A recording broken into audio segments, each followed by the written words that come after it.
গরমের মধ্যে যদি একবার আম আর সাগু দিয়ে এই ঠান্ডা ঠান্ডা রেসিপি ট্রাই করেন, সবাই আপনার প্রশংসা করতে বাধ্য হবে আর মন প্রাণ ঠান্ডা হয়ে যাবে। আর বানাতেও মাত্র 2-3টে উপকরণই লাগে। ভিডিওটা শেষ পর্যন্ত দেখার জন্য অনুরোধ রইল। আর যে কোনো একাদশী কিংবা উপবাসেও কিন্তু এটা অনায়াসে বানিয়ে খাওয়া যায়। প্রথমে আমি সাগুগুলোকে ধুয়ে নিয়ে ভালোভাবে 10 মিনিট ভিজিয়ে রাখবো। 10 মিনিট ভিজিয়ে রাখলে এটা বেশ ফুলে উঠবে। কিন্তু এই যে বেশ ফুলে উঠেছে।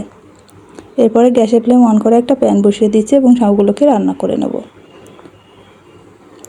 সাগুগুলোকে রান্না করার সময় অবশ্যই বারে বারে নেড়েচেড়ে দিতে হবে, তা না হলে কিন্তু সাগুগুলো নিচে পুড়ে যাওয়ার সম্ভাবনা থাকে আর নিচে লেগে গেলে একদমই সাগু ভালো লাগবে না।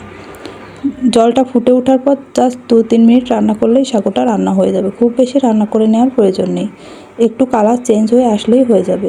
সাগুটা যখন রান্না হয়ে যাবে তখন একটা স্ট্রেনার নিয়ে তার মধ্যে ঢেলে নিতে হবে। দেখুন সাগুটা কিন্তু আমার রান্না হয়ে গেছে। এবার একটা স্ট্রেনারে ঢেলে নেব। স্ট্রেনারে ঢেলে নেওয়া হয়ে গেলে এটাকে সাথে সাথে ঠান্ডা জল দিয়ে ধুয়ে নেব, তাহলে আর দলা পেকে যাবে না। ঠান্ডা জল দিয়ে বেশ ভালো করে ধুয়ে অন্য একটা পাত্রে আমি তুলে নিয়েছি। অন্য একটা পাত্রে তুলে সাইডে রেখে আমি গ্যাসের ফ্লেম অন করে একটা প্যানে আমি 1/2 লিটার দুধ বসিয়ে দিয়েছি। দুধটাকে বেশ ভালো করে জাল করে ফুটিয়ে নিতে হবে। খুব বেশি ঘন করার দরকার নেই, ফুটে ওঠার পর 3-4 মিনিট জাল করলেই হবে। আর চিনি দিলে এই সময় দিয়ে ভালোভাবে জাল করে নেবেন দুধের সাথে। এবার দুধটাকে ঠান্ডা করে আমি ফ্রিজে 2 ঘন্টার জন্য ঠান্ডা হতে দেবো, কারণ এটা ঠান্ডা ঠান্ডা খেতেই বেশি ভালো লাগে। আমি টুকরো করে আম আর 2টো কলা নিয়ে নিয়েছি। কলাটা আমার বেশি পেকে গেছে, তো বেশি পাকা কলা দিয়ে বানালেও কিন্তু কোনো সমস্যা নেই। তারপরে এটাকে খুব ভালোভাবে পিউরি বানিয়ে নিয়েছি। দেখুন ভেতরে কিন্তু কোনো দানা দানা ভাব নেই। এবার সব কিছু মিশিয়ে নেওয়ার পালা। এবার সেই ঠান্ডা করে রাখা দুধটা আমি দিয়ে দিলাম। এর মধ্যে যে আম আর কলাটা ব্লেন্ড করে রেখেছিলাম সেটাই দিয়ে দিচ্ছি। দিয়ে খুব ভালোভাবে নেড়েচেড়ে কিন্তু মেশাতে হবে। ভেতরে গুটি গুটি ভাব থাকলে একদমই ভালো লাগবে না।